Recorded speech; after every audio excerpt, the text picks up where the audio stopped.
कवन नगरिया बजवा बाजऊ हरदिया तोरा लागोगे।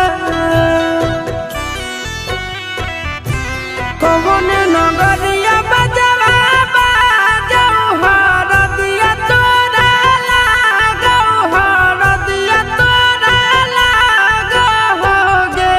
जानूगे सुनी के कर जा हमर फाटो हो दरदिया कोई नहीं बाटो होगे।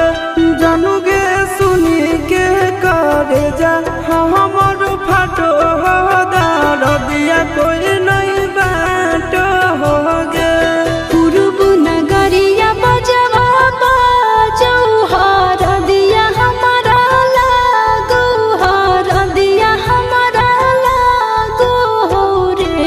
सोनारी घरवा के लोग बही मनमा मड़वा बही डाटो रे। सोनारी घरवा के लोग बही मनमा मड़वा बही डाटो रे।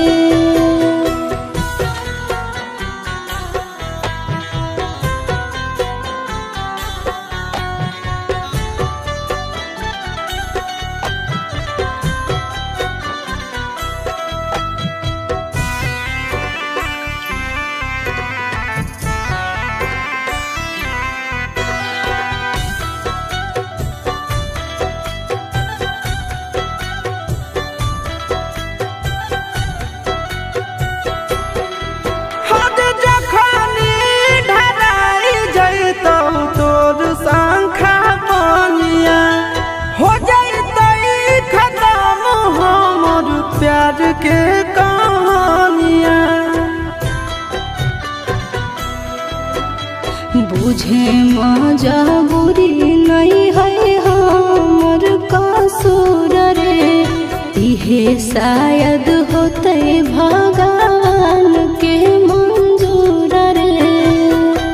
काठ के करे जावा बनाइले नी दया नहीं आवोगे। जानूगे सुनी के करे जा हमर फाटो हो दरदिया कोई नहीं बाटो होगे। जानूगे सुनी के करे जा हमर फाटो हो दरदिया कोई नहीं बाटो होगे।